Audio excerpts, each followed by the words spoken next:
Hey there guys, welcome to chapter 20. So this time in this chapter we're moving straight into Maya. So officially out as a brush for now. So in the last chapter you will have exported a load of different OBJ files, and now we're moving into Maya so that we can conduct the retopology of the model and start getting everything sewn together. So first of all, get Maya open, or if you're using another program like Topogun or 3D Max, then try and follow along as close as you can. I'm going to assume that you know what you're doing in those if you're not using Maya. So first of all, what we're going to do is just make sure that we set up a project in Maya. So if we're going to be importing a lot of different bits and pieces and exporting a lot of different pieces, then the last thing we want to do is really keep having to click through loads of different folders to get to what we want.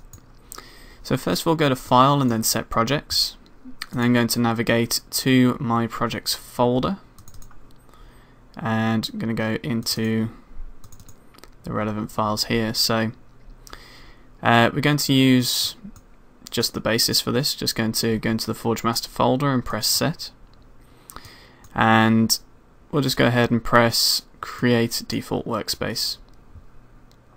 Now when we go into things like import, it's going to default to our Forgemaster folder instead of having to search through all of our different bits and pieces, which gets really annoying over time, especially since we've got a lot of parts.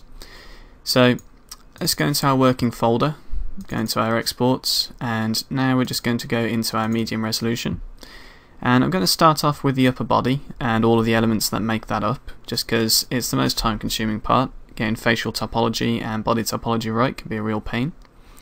So I'm going to load in the upper body, and I'm also going to load in a few other parts which are going to be really dependent on that. So let's go ahead and load in the gloves, and let's just get the upper body in there first. Just press import. Now when this comes in, it's probably going to be absolutely tiny, just because ZBrush's scales are rather arbitrary. We can navigate around in Maya by holding down the Alt key and holding down the middle mouse button, very much like Max, and that'll pan us around. Holding down Alt and left clicking and dragging will rotate us, and holding down Alt, right clicking and dragging will zoom us in and out. You can also use the mouse wheel if you like, but I tend to get better results just using the right mouse button. So we're in our perspective viewport here, and as you can see we've got our wireframe of the upper body. Can't really see what's going on just because it's quite a dense poly mesh, and you can see we have actually got interior of the mouth, so we won't be using that, but we'll be creating our own mouth bag a little bit later on. So to make this usable, really we need to be able to see what we're doing. So first of all, head into shading and then press smooth shade all. That's going to give us a decent view of what we're working with. To get a better idea of the surface, so we don't have all the jagged areas here, we can then go on to normals and then do soften edge. Just make sure we click on the mesh first of all. Looks like it's separated into parts. That's just going to be due to the polygroups. I actually forgot that Maya supports polygroups and things like that. So all we need to do is just select the entire model, just click a box around it, and from here we're just going to go into mesh and press combine, and that's going to join all the pieces together for us. So now it's just one selectable mesh. Then going to go into normals and press soften edge, and now that's going to be nice and smooth for us for the most part, apart from where bits and pieces join together. But that's all the information that we need from this anyway. Don't need anything else. We're not going to be projecting textures inside of Maya, so we don't have to worry about the normals being hard-edged and not. And this is going to be the base for our sculpting, our retopology rather. So we're going to continue getting all the bits and pieces in that we need. So of course we need the body in there first of all. And I'm going to be joining the body onto the trousers. So I'm going to get the trousers in here and import those. We're going to get the same sort of thing appearing here. So first of all, let's just get everything together and combine it into a single mesh. So select everything and press combine. Once again, import, and we'll select our gloves, so they're going to be important.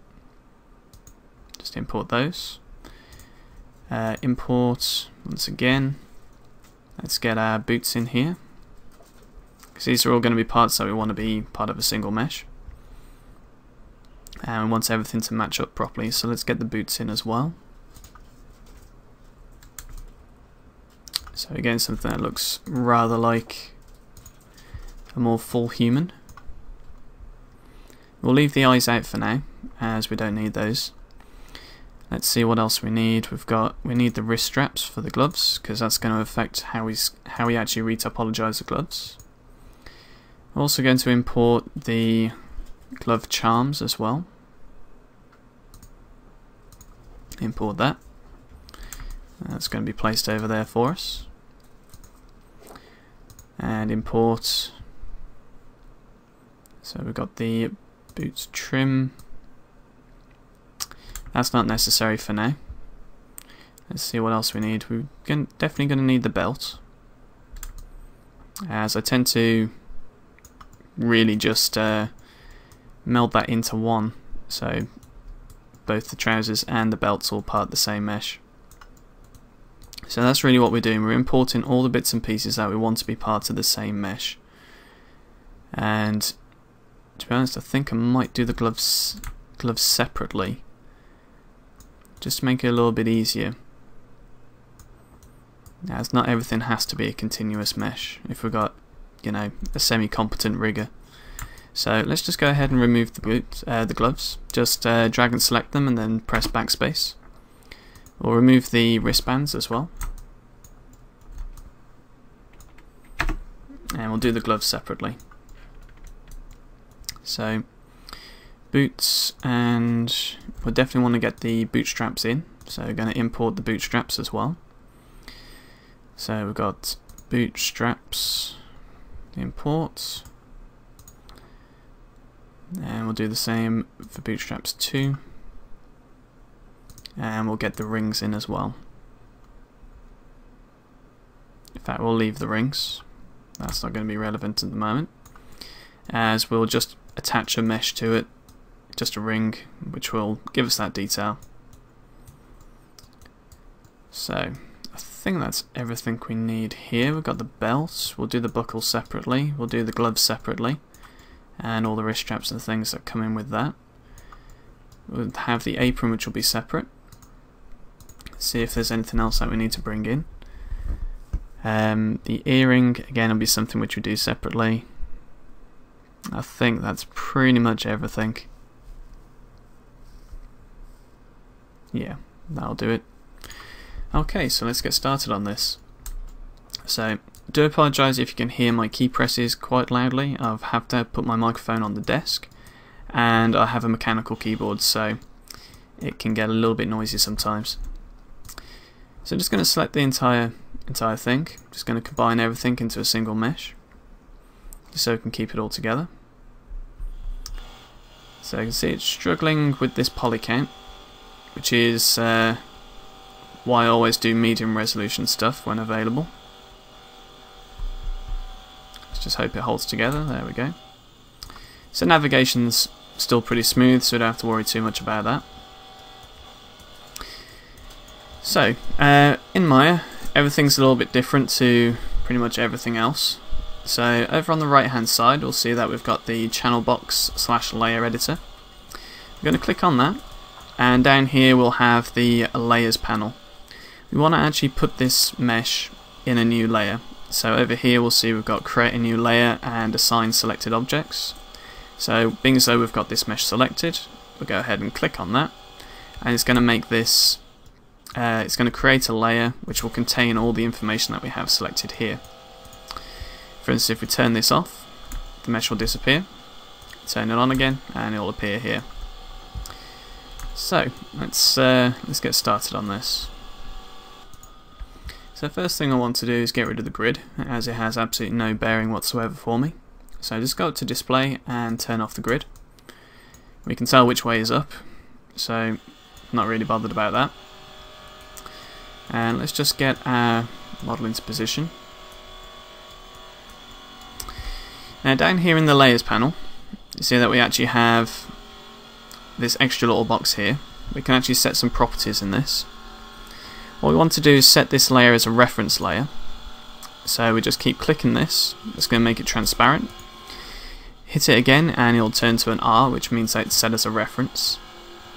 And that means that we can now no longer interact with it at all. So I'm going to create a new layer over the top. And from here we're going to click in the top right hand corner. You'll see that there's an option called Show or Hide the Modeling Toolkit. And of course this is new in Maya version 2014. So this is what we're going to be focusing on. Click on that button and we'll get a few options appear here. Down at the bottom you see that we have this option called Quad Draw, and this allows us to individually create polygons. And this is the part where we realise, yes, everything is going to be very tedious from this point in. So when we click on the surface of this mesh, oops, sorry, I forgot to actually set up the constraint on here. So where we've got transform constraints, click on the little arrow. Sorry, yeah, it'd probably be a good idea if I actually got that set up first of all. Let's just go back into our channels. Just going to click down on the first layer. Going to go back to the modeling kit. Click on grid. Looks like we need to turn off the reference layer. So turn off reference and head back to our modeling toolkit. Turn the transformations on. Why is that not behaving?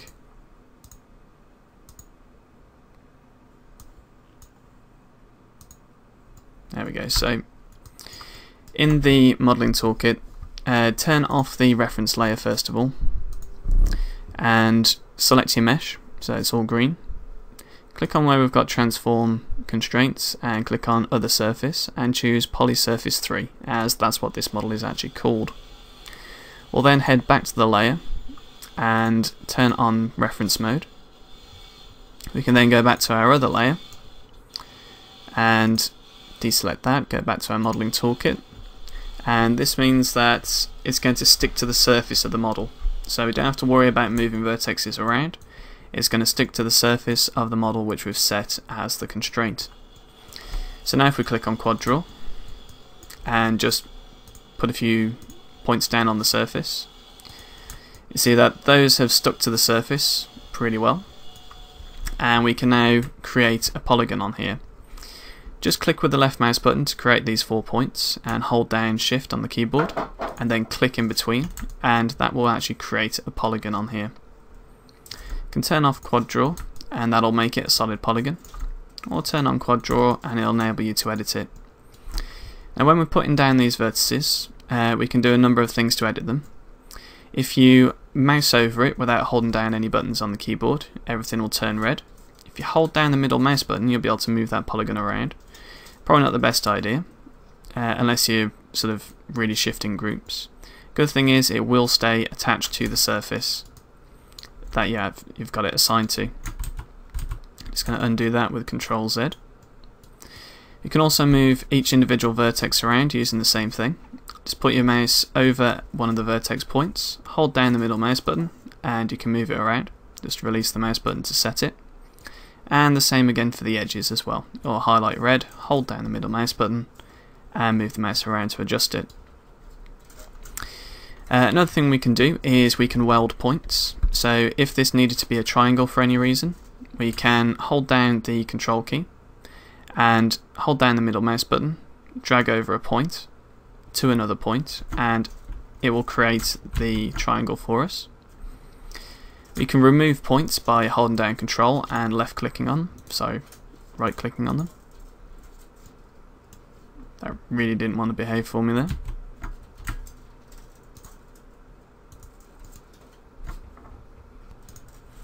Okay, I think we need more polygons down before we're allowed to delete one. So let's just put another couple of points down and join that up using holding down Shift and then clicking. And then we'll be able to hold down Control and click on the face to delete it, or hold down Control and click on a vertex and that'll delete the face as well. So something useful there. So let's just go ahead and return this back to how we started, as we don't need anything else on here. Let's just head to our layers channel, set that as reference. For some reason it has wanted to select everything. So let's turn off the quad draw and click on it. In the background to deselect, head back to our layer, make sure that's set as reference, head back to layer 2. And we'll just delete what we've currently got there by selecting and deleting it. So let's head back into quad draw, and I'm going to start off with, I usually start off with the face of the chest, but being so the face is the most complex part, I'm going to go over and show you how we do this. First of all, I'm going to show you a good idea of what to expect. So just bear with me a sec and we'll take a screenshot.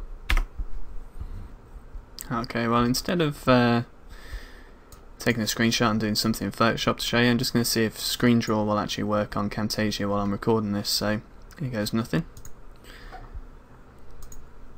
So that does work. So in terms of topology of the face, we need to keep some things constant. So we need to use edge loops quite well, as it will give us the shape of everything. Overall, we want to sort of create things like concentric circles for different areas of the face. Things that are going to get deformed, like the lips. So things sort of in this area. I'm actually doing this with the mouse, hence why it's so completely inaccurate. And we really want to sort of keep the polyflow so that we are able to do animation, or, well, not us per se, but it could be passed on to the technical director and then subsequently the animators so that they can animate this well. And we want to sort of keep an edge flow so that it's easy enough for them to rig without having to do anything over the top, and easy enough for them to animate as well without getting any deformations which would make things look really ugly. So we want to get the polygon flows going in the right direction. Generally we'll have a line down the center of the mesh, which will be the exact center of the mesh, and then we'll have polyflows around the lips and around the eyes, and these tend to come in at certain points and flow off at different points as well. So ideally we'd like to sort of keep a certain sort of edge flow to our mesh, and we want to sort of create different areas where parts meet up and diverge and follow the shape of the face, as well as keeping everything nicely organized for UV mapping and texture work and that sort of thing. So we'd then have, so you can see we've got sort of these flow of lines which come in and sort of spread around the face. These are sort of the main areas that we want to sort of keep, as it keeps the shape of the face and it allows us to do deformations in animation and rigging and things, and keep everything really nicely made. So in between these different areas we're going to end up having to do some problem solving, as we won't always have these matching up perfectly. So we'll have to do our best to sort of keep these well organised and well spread out. This is going to be the polyflow that we want to keep, and we'll end up having to do edge terminations at different points and creating a few different shapes and things like that which fill in the gaps but keep the polyflow working well. So with that in mind, let's go ahead and get started. So first of all, we really want to start on the face, just because it's the hardest area, as there's so much going on, and we want to be able to make it so that it's animatable. I normally start with the eyes, so I usually place a few points sort of around the eye area, which will allow it to deform. You don't have to worry about the spacing too much, just as long as there's enough there for the riggers to use. If we put any of these points in the wrong position, just mouse over it and hold down the middle mouse button and move it into place. And we'll start to try and get these all lined up quite nicely, so that we have a fairly uniform mesh around the eyes, so that we can have like blinking eyelids and things like that.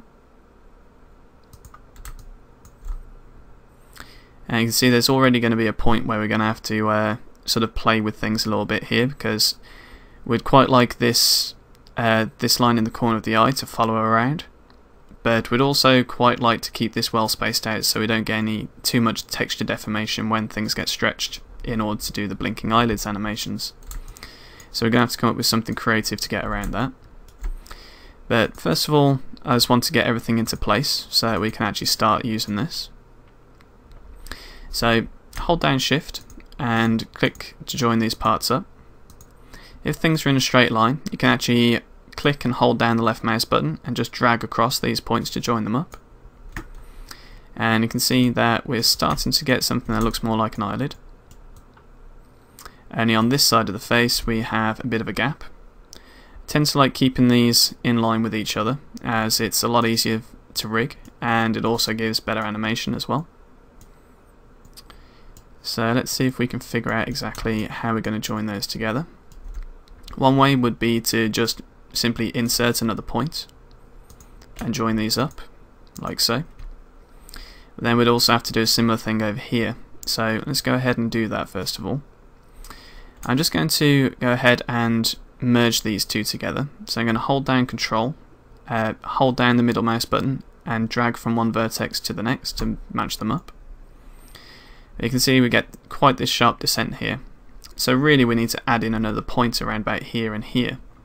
So to do that we hold down Shift on the keyboard and you see that we get this green line as we drag across this edge here. If we click, that'll insert an extra edge loop and it'll automatically snap it to the mesh underneath. So we can then just left click and put those in and drag them into a position where we think it'll hold the shape better and get everything lined up so we can use that. Cool, so that's the first edge loop around the eye. Let's move on and figure out the rest of the concentric circles that we'll need. So let's just go out and add points as we go. We really want to keep the shape of the brow as it defines his character a bit more. So let's go ahead and put some points around here, join them up where needed. Let's move them down so that we can keep to the silhouette of the figure. So let's go ahead and get these joined up as well.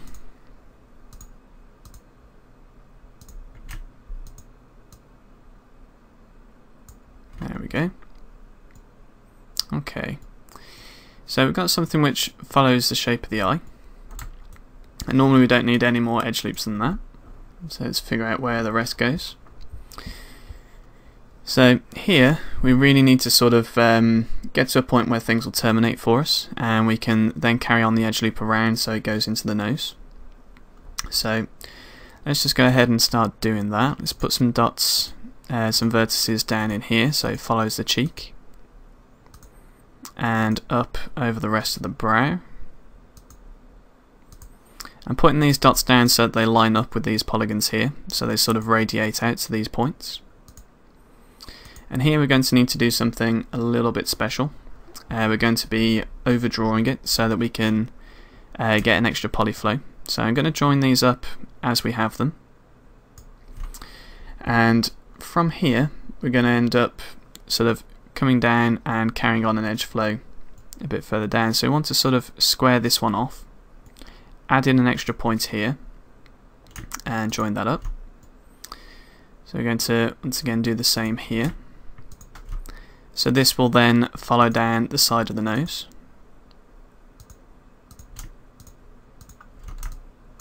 So we end up with essentially a spiral. Let's move these a little bit further out so we can capture more information with them.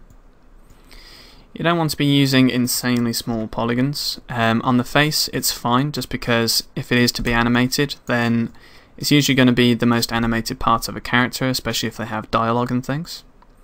So we want to get it as accurate as possible with the face, and then we can sort of take some liberties later on with the props and the body and things like that. So just to save us some polygons and some work when it comes to doing the rest of this.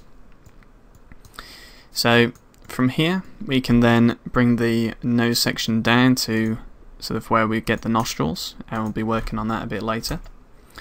Really what we're doing at this point is working on essentially a mask. If you think about it in the way of superhero masks, which are sort of like, you know, partial face masks, I think Catwoman and the like, then that's essentially what we're doing.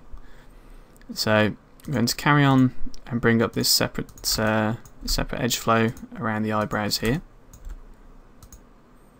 and that's going to end up diverging off in a different direction at some point. So once again, just holding down Shift, clicking and dragging to join these points up. So we can get a little bit of extra detail and shape in the nose here just by dragging these off to the side.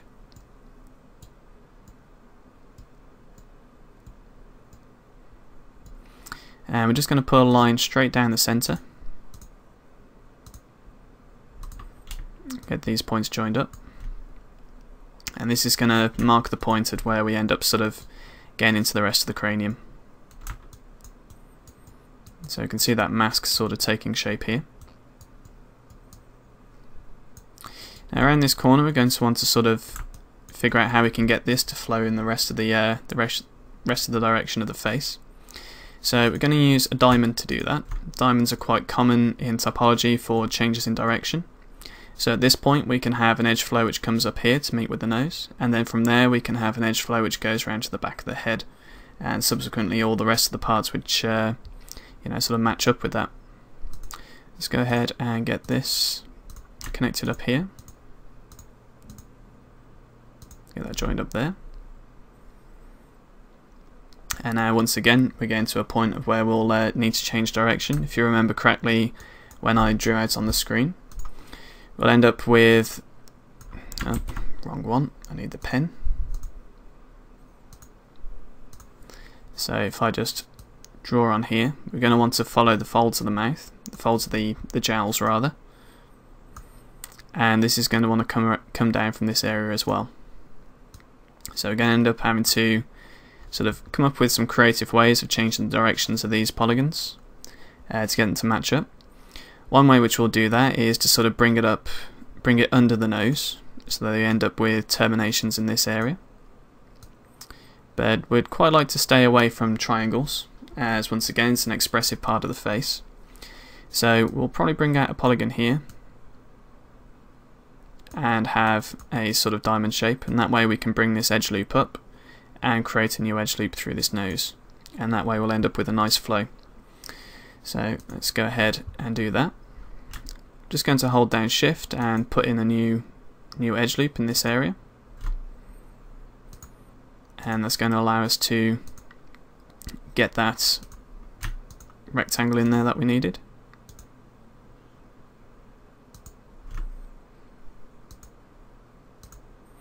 And we can start drawing out where we want these jowls to come down, and we'll create this going into the center. Probably going to need to edit this as we go, but we'll see how well it turns out.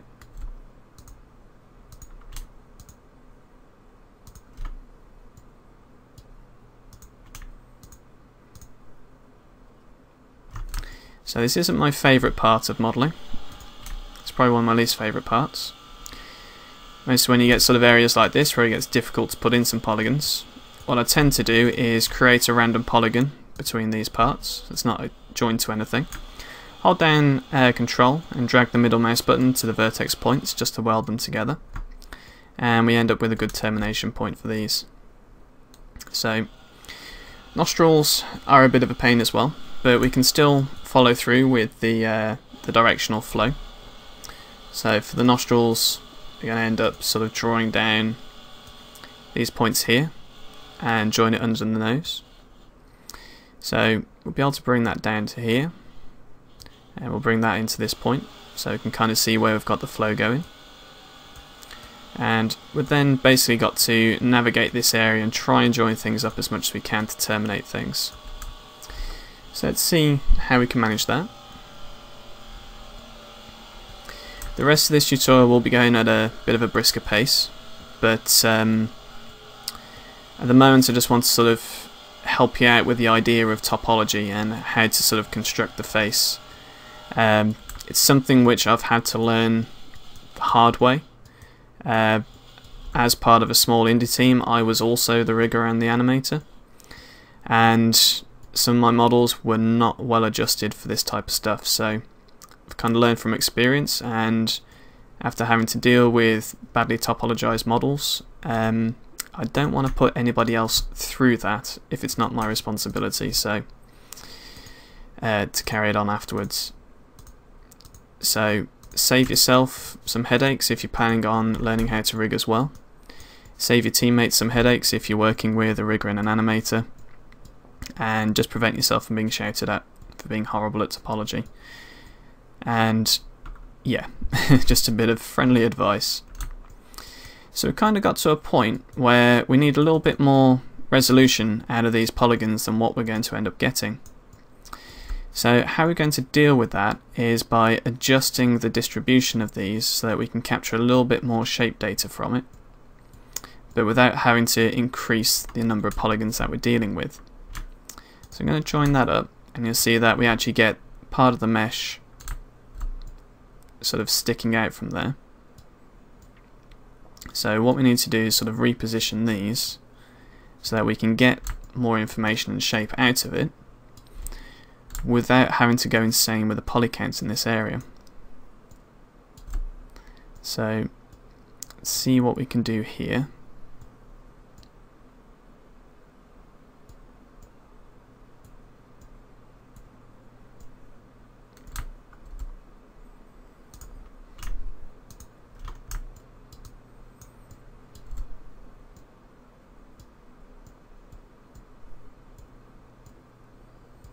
Now we can compress these a bit. I think I might end up just having to add some extra polys just to make it work. Didn't really want to, but let's see what we can come up with. Let's add an extra edge loop in here.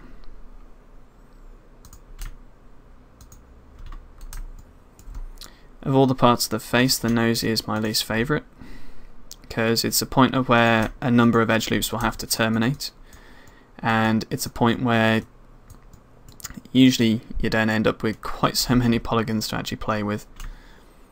So I don't really want to add an extra edge loop in there because I'll have to terminate that again at some point. I might have to bite the bullet and do it, but that's given us a good, I think that'll do it. That will probably do. If it doesn't, then we'll just come back and edit it, add an extra edge loop and bite the bullet. So we'll leave that for now. It's going to be a point of where a lot of edge loops come to an end. Let's just get this joined up here. So we're going to end up with a lot of strange points around the nostril. Maybe a few triangles in there. Triangles are no problem when it comes to game meshes, as game meshes are actually triangulated anyway. When you see poly counts and things like that for games, normally it's referring to the triangle count. So don't be afraid to put a few triangles in here, as it won't make a difference.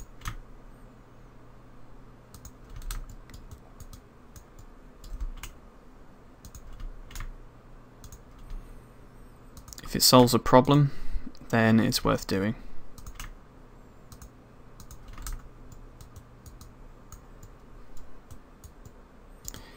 So that's going to work okay for us, I think. It's not the most well crafted nostril that I've done, but I'm not a big fan of them anyway. So let's just go ahead and join these up in the middle just to keep some of the shape of the nose. So distribute the polygons as you see fit around this area. Just going to try to avoid adding any more edge loops. And I'm going to join these 2 points up.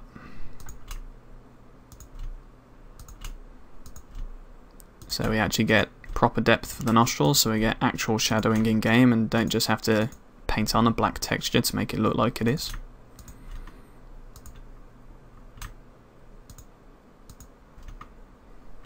Looks like we'll have a triangle here. Let's go ahead and just triangulate that. By default, the quad draw will not put triangles in, so you kind of have to manually create it by welding a few bits and pieces. So that's the nose done. That's the eyes, and we're getting down into the jowls and the mouth. So I've got to pause it here just for a moment. So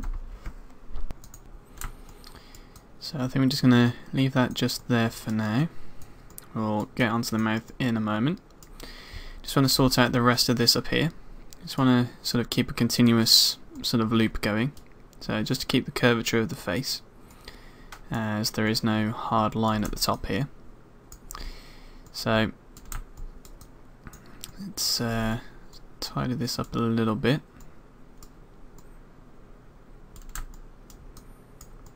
There we go. So what we really need to do now is sort of bring in a section from the nose. So we kind of have this band which will come from this point and join up here. So that way it kind of goes just underneath the eye. And from there we can start putting a few points in which will help with the entire face mask in a way. So I think I made just a few little errors here in the arrangement of these vertices.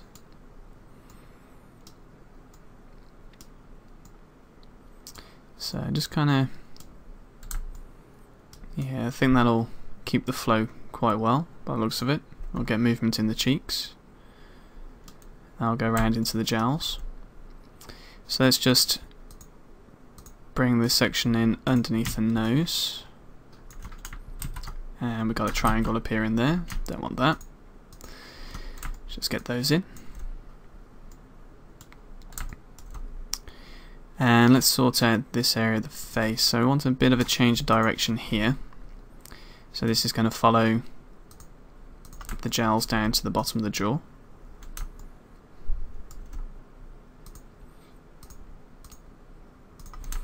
So these aren't final at all, it's just kind of marking some things in just to get my head clear on it. So I think I'm going to join that one up first.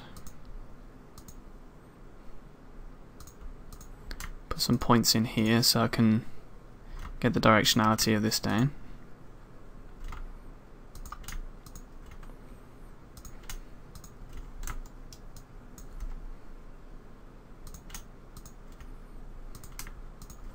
So we get this kind of almost like a chin strap kind of coming in.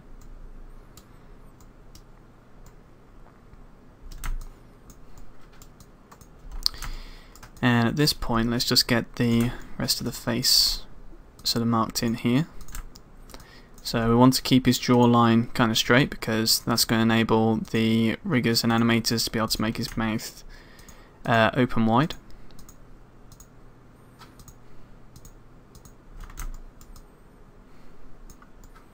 So we want to follow the jawline kind of from the mouth all the way up to the back. So let's just get these in here.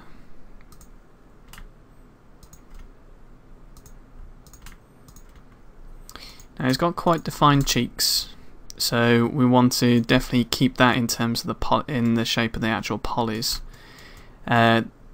When you're laying down topology, you really want to capture the large details, or the ones which have a lot of character to them. Reason being is that with real-time shadows in games now, real-time ambient occlusion, you'll get some nice soft shadows and very realistic looking self-shading on faces these days.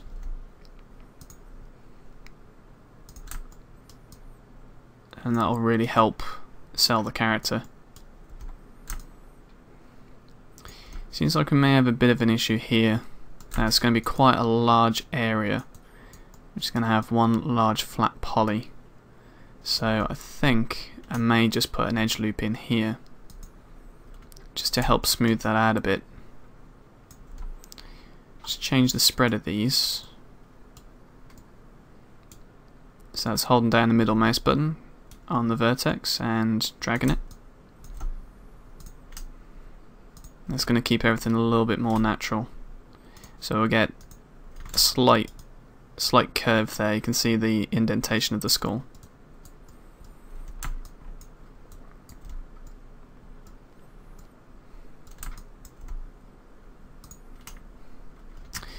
So having a decent polyflow as well. I mean, you can have a mesh which is a complete mess if you want, just using Decimation Master in ZBrush, but that's okay for static meshes if you don't mind fiddling around with the UV maps. Ideally, even on props and static meshes, I always like to do a decent topology, as we'll also have to do the UV mapping, so you have to kind of understand the flow of the edges to be able to do a decent UV map. And UV mapping is possibly the second most tedious job in terms of doing this, as it follows on from topology. That's my #1 most tedious part, but UV map is definitely a close second. I think I'll probably be using Unfold 3D for doing the UV map, as it tends to make the process a little less strenuous. It's also one of the fastest solving UV mappers around as well, so it really does help, and it always manages to do a good job of keeping everything to scale, and also to reduce the stretching of the polygons as well, so you get some nice clean textures. So we'll be using that in the next stages. So now I'm just kind of working out how I want to do this mouth. Just kind of bringing around these edge loops. I think I might just delete these vertices just by holding down Control and clicking on them. And I'm just going to get the shape of the lips in here. Now we're not going to do the interior of the mouth just yet, so really we just kind of want to get the base of the lips in.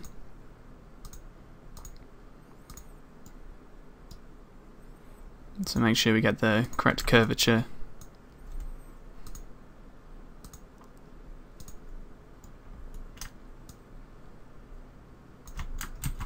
That's not what I wanted.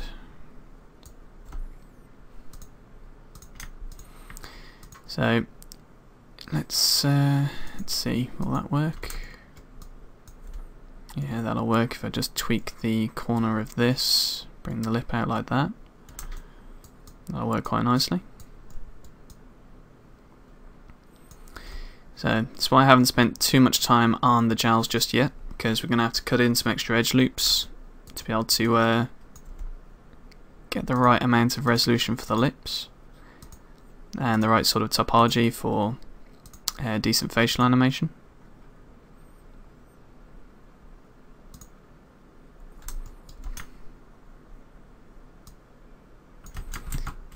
Sometimes it's just best to go in and do these polygons individually, just because Maya's not always the best at judging it. It's still very good, but sometimes you just need that personal touch.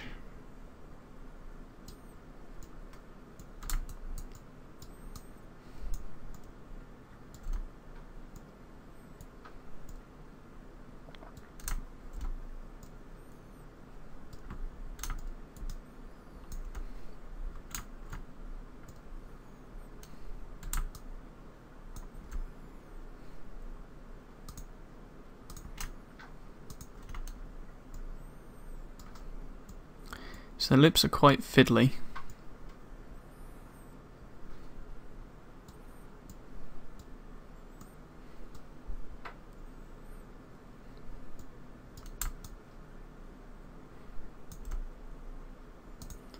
But we get there in the end. Takes a bit of thinking about it.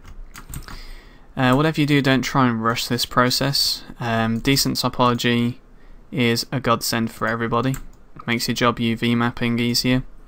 You can understand your UV maps, you know exactly which polygon you're selecting. And if you've ever dealt with a really irritated animator or rigger, then you'll know how important it is. They can get quite irate if you've just done something stupid.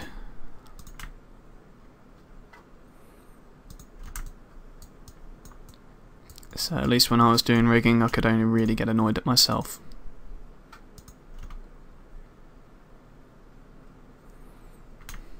So again, to a point where we're getting a large expanse, which isn't going to allow for a lot of subtle manipulation of the polygons. So we're just going to add another diamond in here, which will allow us to change the direction of the edge flow, and just give us an extra set of poly loops, of edge loops, for the animators to do their work. So this will enable them to curl the lips and, you know, add a lot of expression to the corners of the mouth, things like that. This is where I'm going to have to add an extra edge loop in here so I can connect this piece up.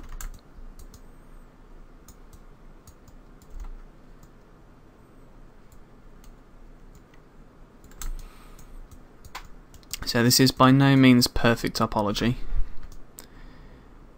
I think I definitely got the flow of that a little bit wrong. So I'm just going to delete these polygons. Just kind of have another look at this. I think I'd prefer this flow to come down like so.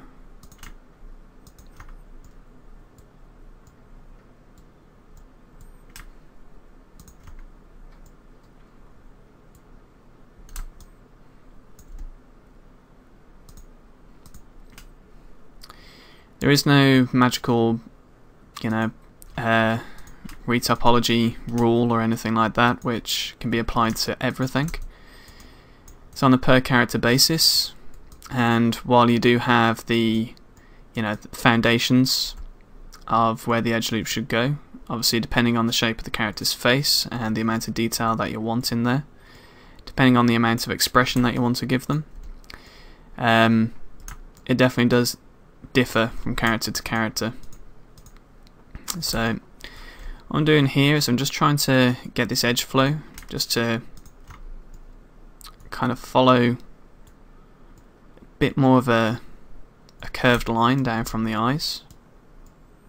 I don't want to add any more polys to this area, otherwise it's going to get difficult for the riggers to be able to keep track of their bones that they have to put in to be able to manipulate these. Of course, when it comes to facial animation, you might be using morph targets, which animates on a per vertex basis by changing between different heads or different meshes. But being as I've previously worked with Unity, and it never really supported blend shapes or morph targets until recently, I've just kind of got into the mindset of using bones to do all the deformations, and it's kind of helped in terms of my topology. So it's taken a bit of brain work to sort of work this bit out, as I know what I would need in order to actually rig a face for something like Unity.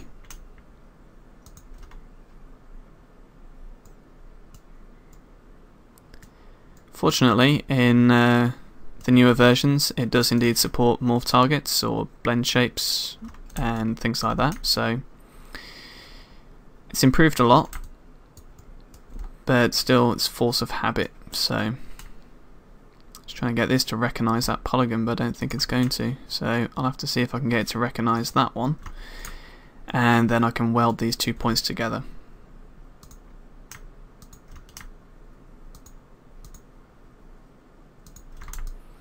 So we've got a triangle in there, which triangles in game meshes, like I say, aren't an issue.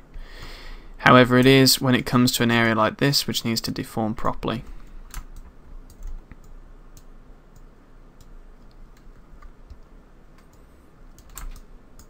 So I need to figure out exactly how I'm going to solve that there. I could... Really, I'd need to... let's have a look. Well, let's just remove these edges first of all. I might not even need them there.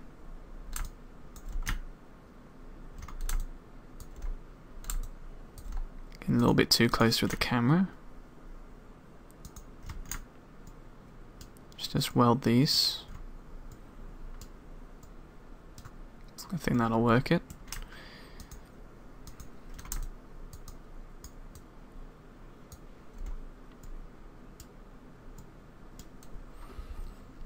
not quite as clean as I would like.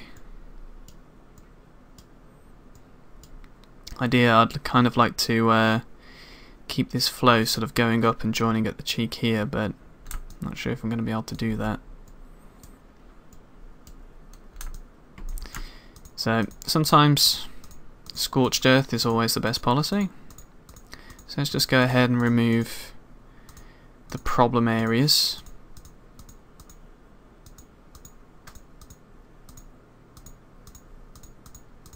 Just holding down Control and clicking on the faces just to delete them.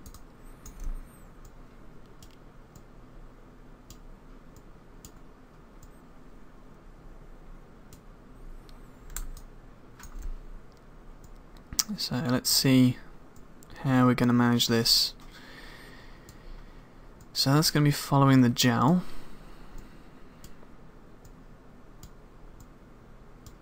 That kind of already is, so we can bring these down a bit further. We can keep that sort of almost like a strap from above the lip. So if I just get my pen tool so I can demonstrate a little bit easier. So we've got sort of this area, which is kind of like a strap that goes up underneath the eye.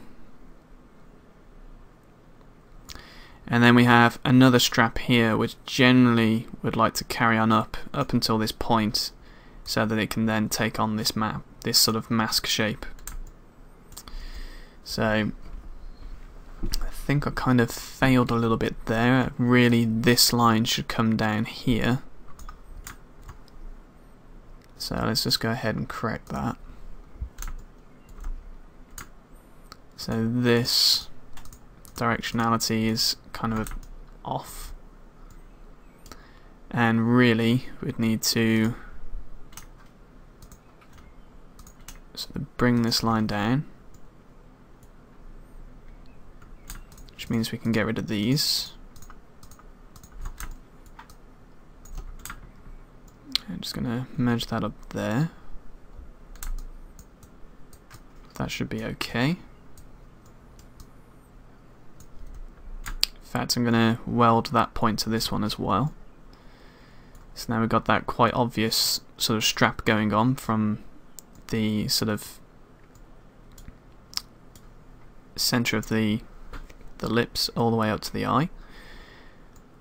And then I'm just going to mimic that all the way down here, just above the lip.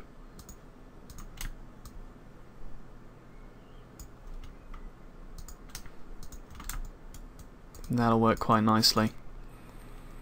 So, sort of the area which I'm talking about is, if I can draw this out on here, we have this kind of mask section which comes out there. That's all good. See if I can change the colour of this pen. That'll do it. And then we also have the rest of it where it kind of comes out from underneath the eye and above the mouth. Now what we really want to do here as well is kind of keep that sort of shape coming, where if I just grab another colour, we should also be able to carry on this kind of shape down to the bottom and under the lips. So we're getting there, and that's going to give sort of the three main edge flows around that area. So let's see if we can keep that up. So that's keeping that sort of strap from there to there. We really need to be able to continue it from down here around the mouth. So let's see if we can terminate a few edges and join a few parts up. We can always add some edge loops if needs be, sort of around here.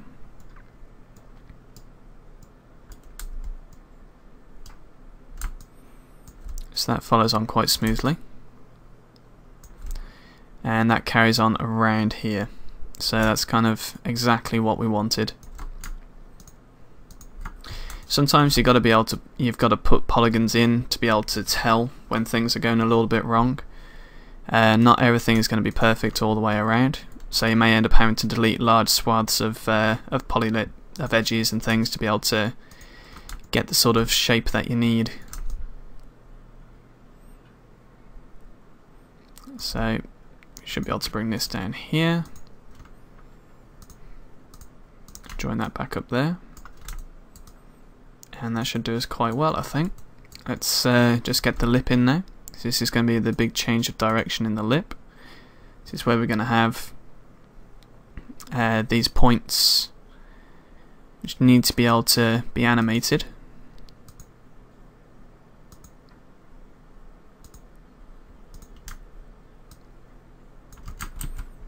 Let's just undo that, get a bit closer and try and find the point where it'll actually pick up these quads.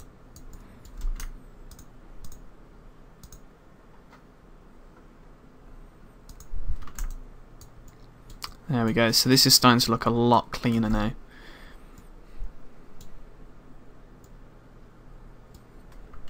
I might add another loop in here. That's nice.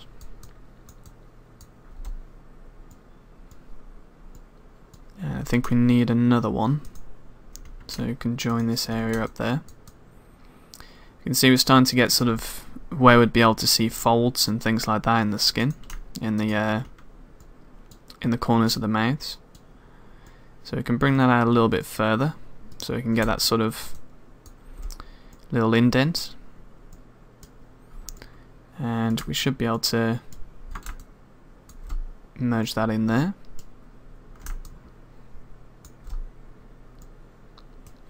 Don't worry if your center points are actually off center, that's something we're going to be taking care of a little bit later on.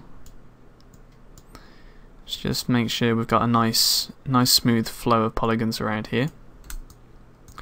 So one of the things that riggers are going to have to do if they deal with a mesh like this, when it's using bones rather than something like morph targets, is they would have to weight paint each vertex. So it's nice to have vertexes which follow sort of a specific order of things. So around here we're going to have to sort of change the flow a little bit just to kind of take the edge of that.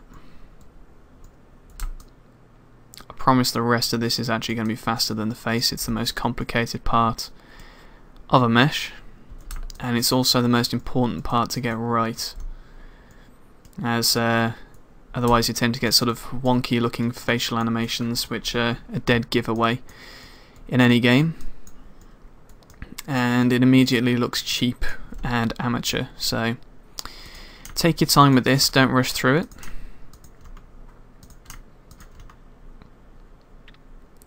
So I'm going to want to add an edge loop here because it's getting to quite a large region, which is going to end up looking very blocky. And I'm going to do the same here. Just kind of add a little bit more shape to his face.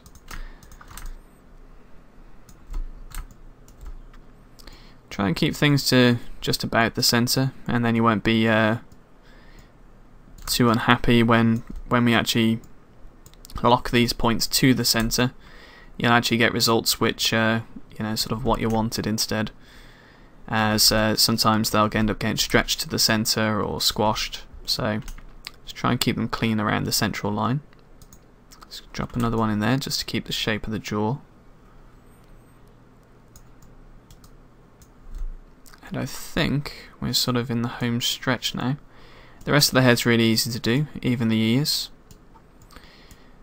But because all the expressive pieces on the front of the face, the eyes, the nostrils, the mouth and the lips, those are the hardest parts to get right. Once you've got them done, and the rest of it isn't too bad at all.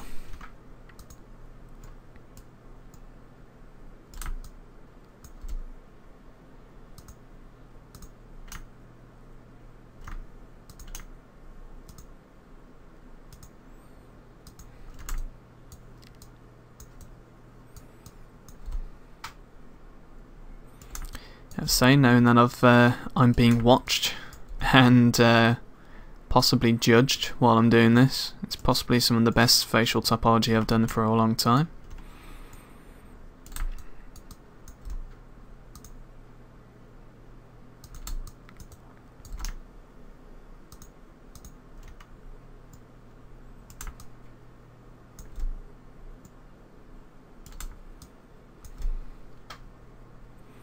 like I say, just take your time, put some music on, and apart from the odd section which will probably melt your brain trying to figure out how you can solve it, it's not too bad a job really. It's definitely not the most exciting part, but we've already finished the most exciting part of all the little details in ZBrush and things. This is the technical side. So, facial stuff, facial topology, pretty clean. Keeps with the shape of the face, even the jowls. Should give us some good deformations when rigged. I think, yeah, I think that's going to be fine. So there we have it. That's the face. Now let's just finish off the rest of the head, and then I think I'll probably call it for this chapter there, because it's quite a lot to take in, quite a lot to get done. And the rest of the body will be the next chapter, and that shouldn't be so long, so we'll be able to employ a few other techniques as well, using primitive shapes and the shrink wrap function, which is a godsend for things like arms and legs and stuff like that. So let's just get the rest of this going. We're just going to bring up the rest of the face, if you'll let me. There we go. Don't be afraid to move these points around. If it'll actually get you a point which you can join up, you can always move it afterwards.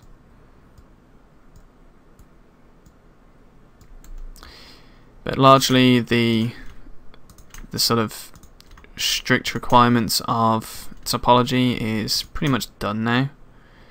The rest of it is really just going to be a case of following through with the edge flow, sort of being a little bit aware of areas which are going to move. So for instance, around the jaw, probably going to want to terminate this soon, but let's have a look. Yeah, it's starting to get some really long, thin polys, which are going to start giving diminishing returns in terms of the amount of detail that they get. It's going to be an extra poly where it's really not needed. So let's see where we'll have to be to get that to terminate.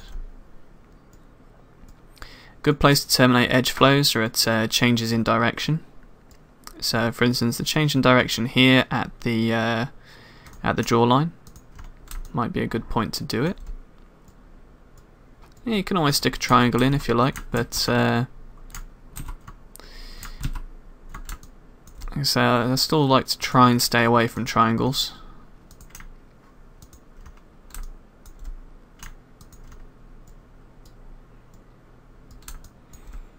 So this is going to be that change in direction that we need. This is going to start opening up and providing a larger area of shape to capture, which is exactly what we wanted to happen.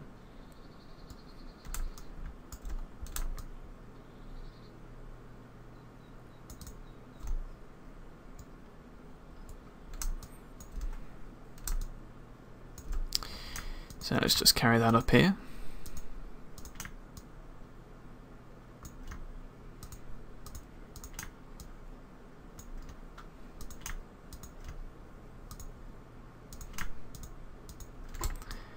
And we'll actually just create a little section around the ear which will enable us to UV map it nice and easily. Generally, ears provide problems with the UV maps if you try and sort of take it off with the rest of the face. So what I like to do is sort of give a good area where we can actually cut it out and have it placed separately on the UV map.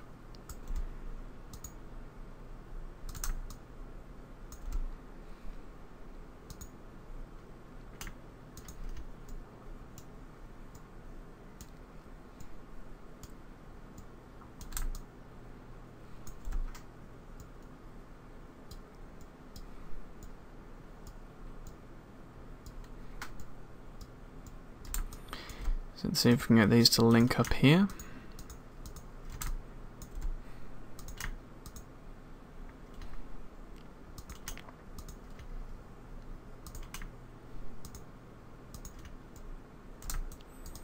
So this section is going to look a little bit messy. That's not too much of a problem. We can always relax these later on if we ever need to, but to be honest, it should turn out alright. It's not like it's a wobbly surface or anything like that, so let's just kind of add a termination point. So we're going to create a diamond here. That's going to allow us to carry this shape over here, which will basically be the entire face mask. So basically if we ended up having to UV map the face in different sections, we'd be able to do that, take it into different corners and things. We won't need to do that, fortunately, but yeah, that's something which you could keep in mind if you want to do UV mapping for VFX and things like that, as using lots of different texture patches is kind of the thing. Not so much in games, just because we have limited memory on which we can store textures in the video RAM, so try and get away with as little as possible. Okay, so this is starting to shape up pretty well now. Let's just carry on, put a few vertices around the places where we'd expect the head to move. So around the sort of base of the skull. That's so I'm just kind of testing it myself now. So we're going to want to keep edge loops coming through sort of around the neck. These are just going to be big broad strokes. I may well add different edge loops later on, but obviously the neck's got to be flexible to be able to look up and down. These aren't going to line up with anything in particular, but will help me sort of figure out exactly what we need to do. So let's just go ahead, put a few more vertices down.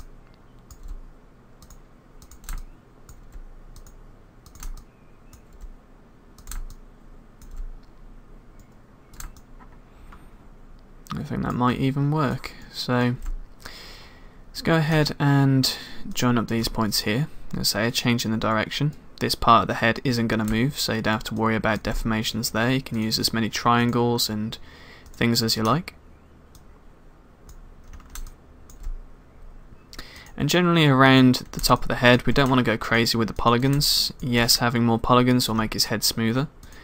But again, it's a large area where there's no sort of silhouette detail. So filling it full of polys is just going to use up your poly budget if you've got one.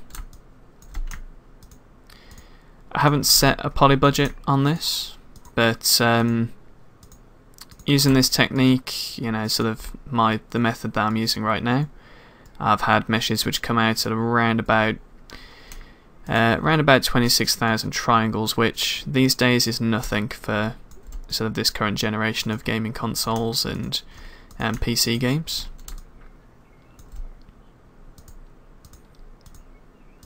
But if you're working on a project for a mobile phone or one of the least powerful consoles, being something like the Wii or the Wii U, then you're probably going to have some strict poly counts to work to.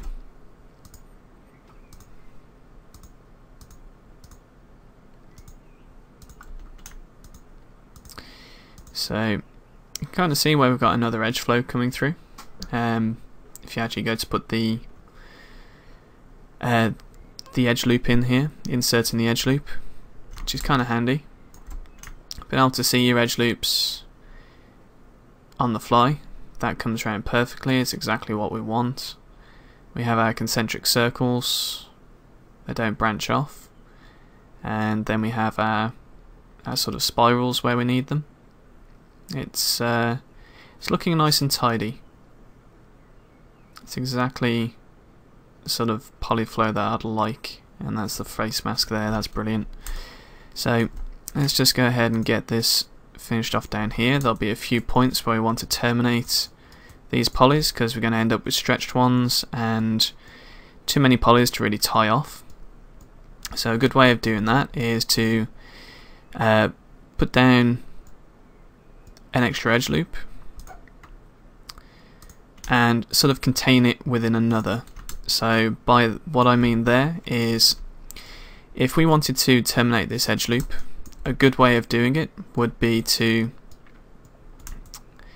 basically bring it down to about halfway point, join that up. Let's just see if we can get this to terminate in the throat, which would be a lot easier. So what we'd like to do is, let's get rid of that vertex. If we flatten this, so it's a little bit smaller, we then add a vertex just out to the corner, try and get that to join up, and then we add another quad here.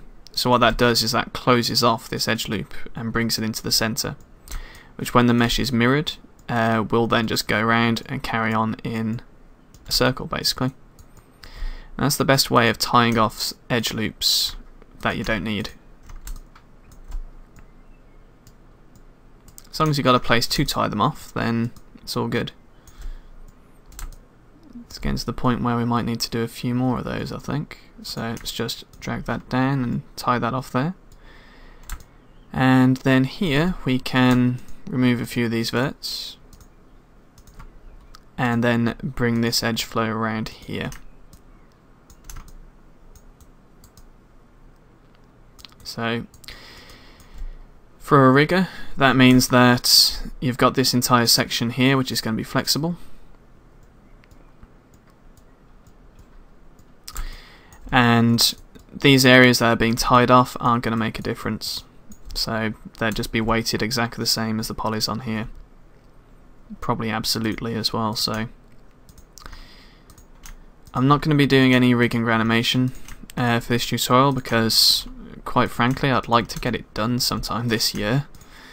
It's getting into territory where I'm not quite so confident. I only picked up rigging and animation as a necessity while working in the indie team, and I'm still not very good at it. I still have to refer to tutorials and, you know, sort of referring to the original tutorial that I learnt from in order to get figure out how inverse kinematics and different forward kinematic chains actually work properly. So I'm not the best person to ask on that front. However, from my experience of rigging, I can talk about topology quite well. Okay, so it's starting to get the neck in there.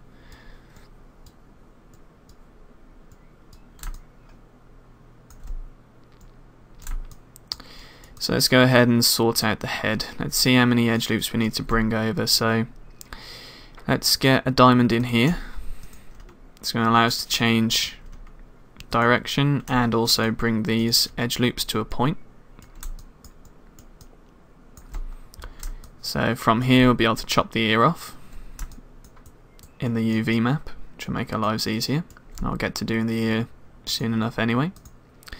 And then we can continue this edge loop all the way back to the back of the head. And once again, just get sort of the edge flow right. It seems like we might need to add another edge loop at this point, because we want enough polygons to keep the edge flow working properly and keep some areas looking nice and smooth. But we don't want to keep adding in so many edge loops that it just like triples our poly count.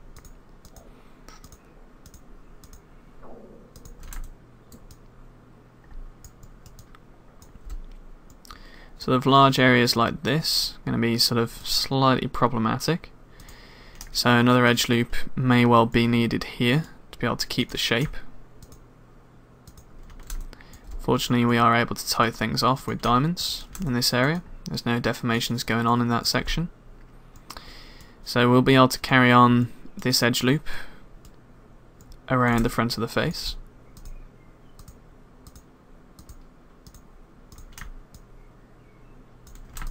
But we'll also get an extra free edge loop which comes off this section to allow us to have enough curvature of the skull to keep the head looking smooth.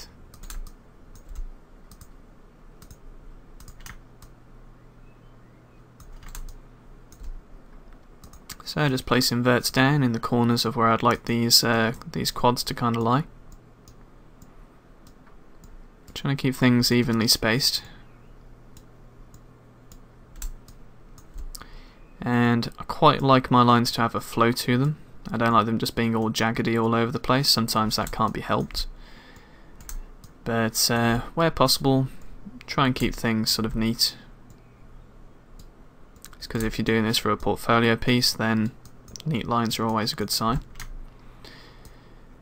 Hold down shift and just draw that line through, and we'll bring this to a termination down at the base of the skull. Let's hold down shift and click on that edge loop to insert another loop there. And it's the point where we're going to want to start going back from the center of the head. So we're going to get a lot of these polys which are eventually just going to start going sweeping back over the top of the head, and that's fine.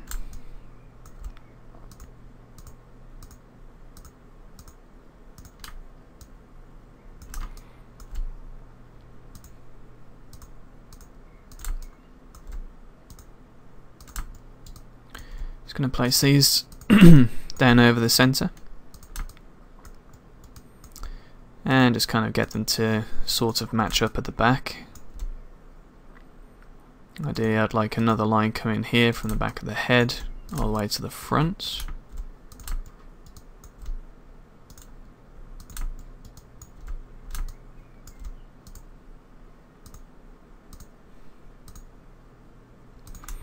So as you can see, we've got plenty of polys to be able to do this.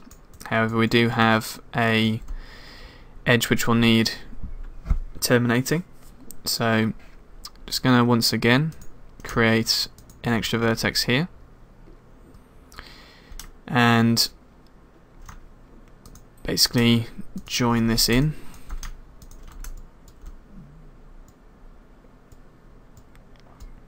So we end up with it just going around in a circle at the front.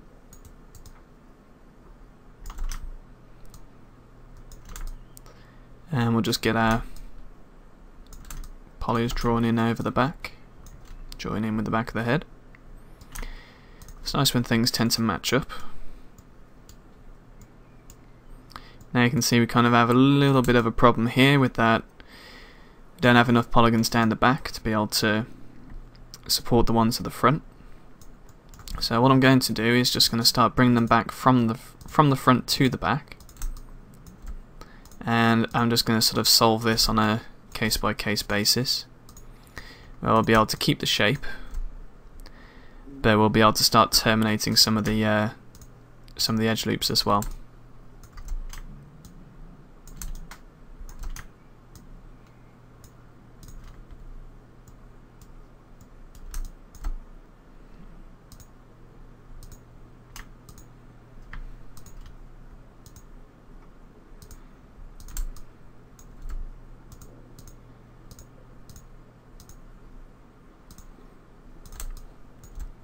Again, if you want to, you can always just use triangles. I may well have to, and to be honest, it really doesn't matter. It does make my life easier when I'm unwrapping the UV, but Unwrap 3D is such a good program, it doesn't tend to have too many issues with them.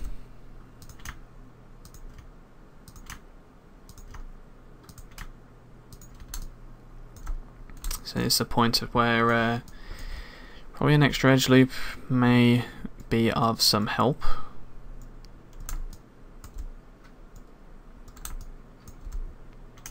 Though I'd rather not. So let's just close that up there. That's going to make it look like his head's staved in, which isn't the effect that I wanted to go for. So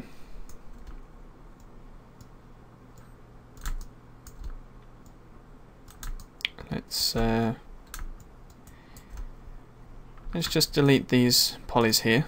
Hold down Control and click on them, and I'm just going to put in a triangle, just because I can. This area is not important, so I'm just going to put in a quad first of all. I'll hold down Control and middle mouse click and drag to weld these two together. It's going to give us a triangle there, but it's going to give us a bit of extra resolution in this area, which is important, but not too much resolution as well, so we're not putting like an extra 4 polys in. It's just the one. It's quite an expanse of flat surface. So I think I am going to have to put this edge loop in here, which would even up the extra edge loop that we put on the other side here as well, so it's not too bad. If we're going to put some resolution in, I'd rather it be on the curvature of a head, because again, it's one of the most focused on parts of characters, if you're making a male, of course. And that's all I shall say on the subject. So let's go ahead and resolve this as well.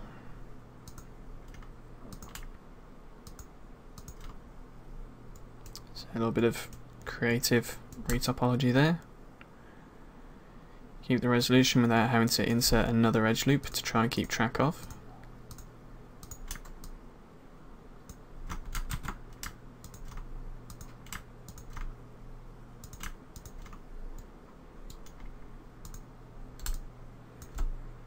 Maybe that wasn't such a good idea, because now I've got another one which I need to terminate, so let's go ahead and terminate that.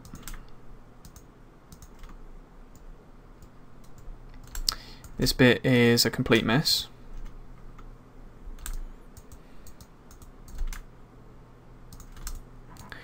And I'm hating myself for doing it, so let's go ahead and tidy this up. That is complete shambles. And I should be ashamed of myself. So see if we can get some sort of flow out of this. Probably going to have to use a triangle again, just to do this. It's looking neater there. Don't really need another edge flow in here, but I think I'll bring a triangle out in this point. Leave a quad in there just to deal with this section.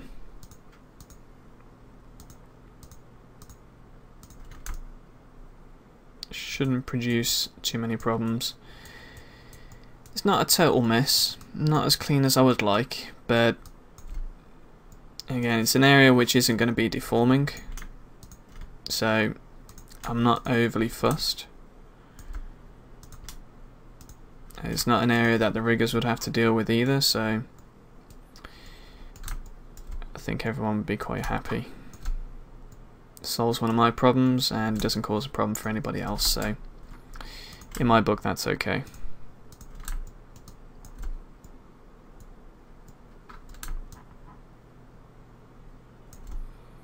So we're going to have to do a bit more sort of creative termination of these quads.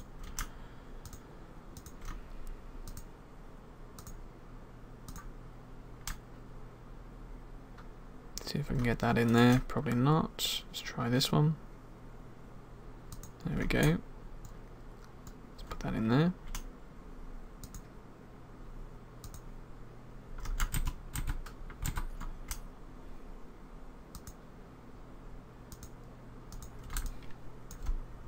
And it's going to be an area where just adding in an extra edge loop is just going to be so much easier than faffing around. So we can get away with the polys these days, it's not such a big deal anymore.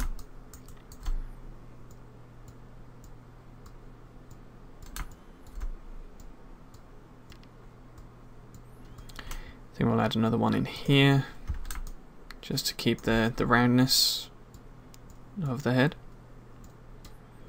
If it was going to be a third-person game, then you'd probably definitely want to do that. And that way it enables us to bring these to a tidy conclusion. Almost.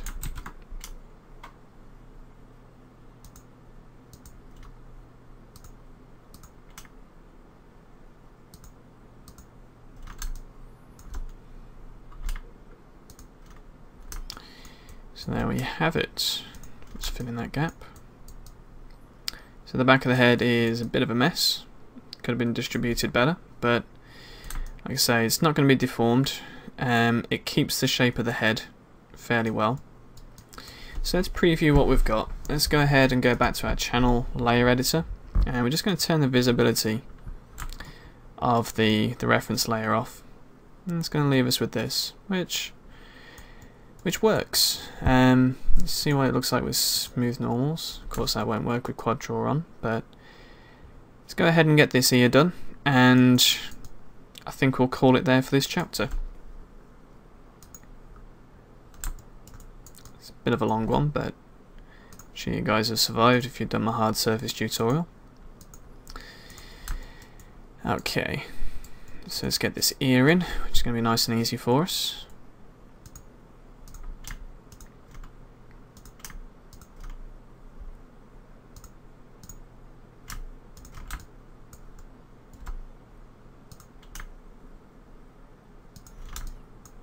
So just kind of going from the lines that I've already got from the existing shape that I already painted around. Didn't want to put that in.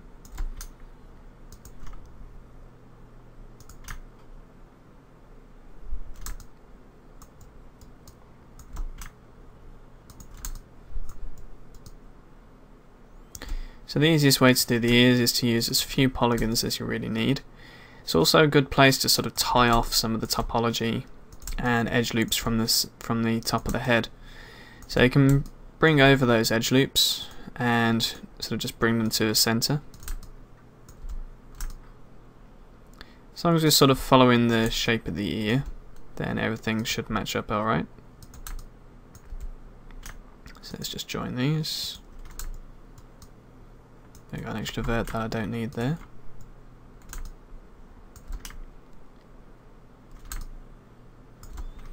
It's a little bit tricky when you've got so many polygons around.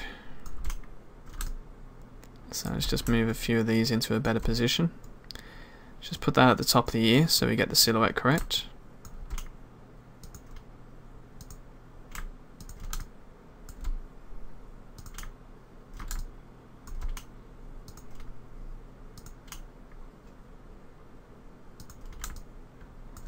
It's not what I wanted. Oh, my ear's smarter than that.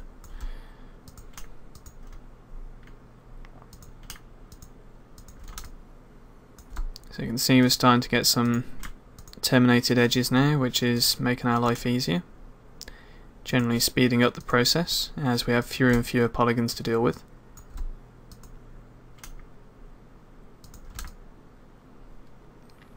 Still want to keep the general shape of the ear, so do be mindful of that. We don't just want a box on the side of the head.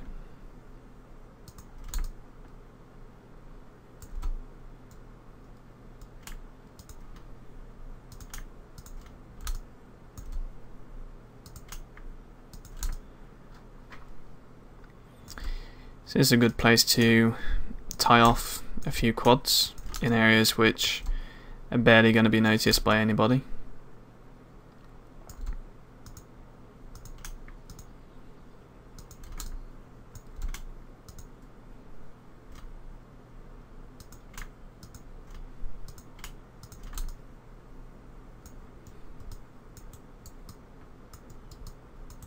So we're getting there.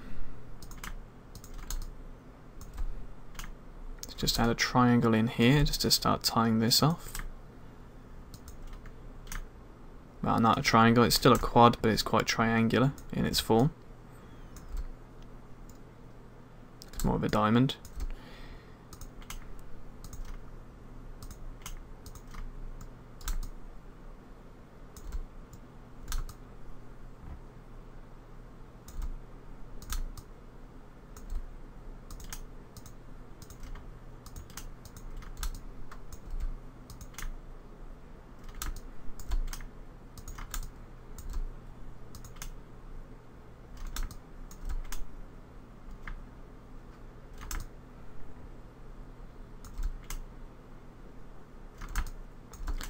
Come on, tie off for me. That's not going to work. Let's try and get any sort of quad in there and then we can edit it. There we go. Okay, so it's just the point where I want to start getting everything joined up.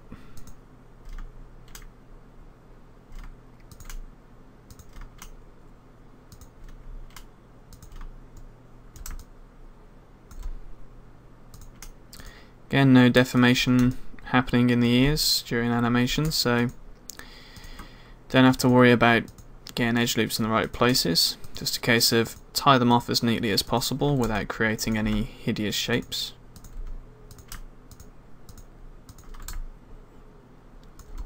One thing about the ear holes, try and make them obvious, because that is something you will have to dig out when it comes to the UV maps.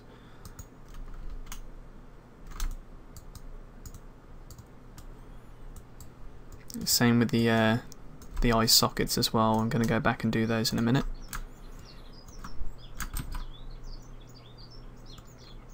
That's not what I wanted to do, but it'll work. So the idea is that you want to be able to chop out the ear holes and nostril holes quite easily for UV mapping. So we can just literally come in, cut around here, and that'll enable us to unfold it quite easily.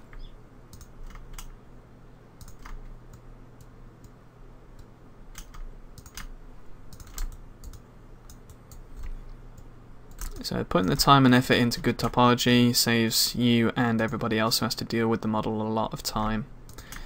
So it's well worth doing, as much as nobody ever enjoys it.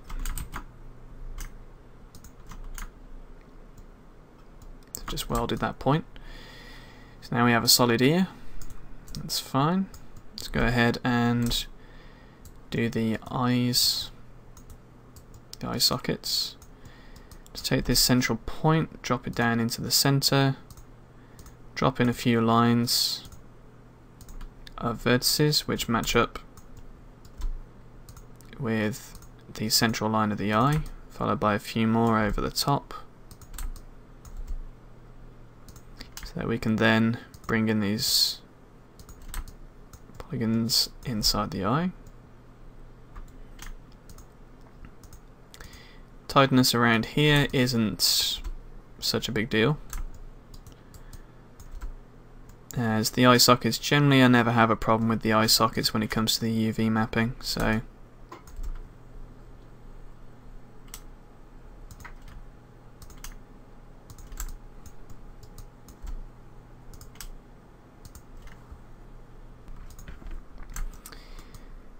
let's just get these to join up down here. This will give us the inside of the eye socket.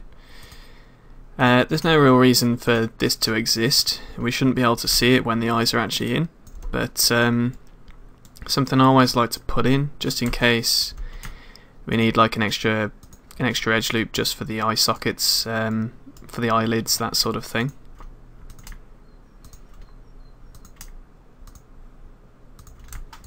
So it just makes the mesh itself a bit more watertight, and as I say, I've never had any problems relating to this, but it's just something I like to do just to finish everything off.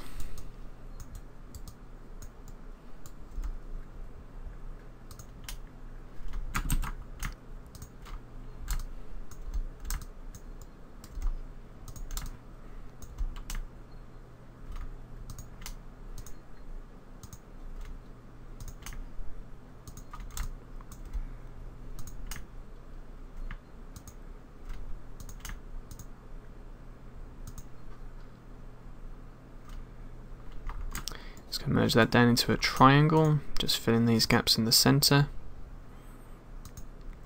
And I think I'll just make that a triangle as well, just close that up. So just to remove an extra few polygons that we don't need, I'm just going to join these up here, join that down there, that down there, and that into a triangle as well. Again, nothing major, but just a bit of cleanup. Doesn't have to be pretty, just as long as it works. Cool, so that's our complete solid head. Let's just turn off the reference view. And there we go, that's looking quite nice. We will put a mouth bag in, that's one of the last things that I do. Yeah. So that'll work quite nicely, I think. Great, so that will do for today. I'm just going to save this. If we just head up to File and Save Scene As, and we'll just put this in. We've got our exports folder. Let's just create a Maya folder in here, and we're just going to name this body underscore main and save as. So that's going to save that for us. And yeah, so hope you found that useful, guys. So we've taken on the most complicated part of the mesh. The rest is going to be relatively simple. It's just a case of keeping things, you know, close to the mesh, making sure that areas that deform, like elbows and shoulders and things, are correctly detailed. And then we'll go into the rest. Most of it's going to be symmetrical. The belt is going to be one which isn't, so I'll show you how we take care of that next. And we'll start stitching things together once we got everything done. So join me in the next chapter, guys, and in the meantime you take care and happy retopology. I never thought I'd find myself saying that. Take care, guys. Bye bye.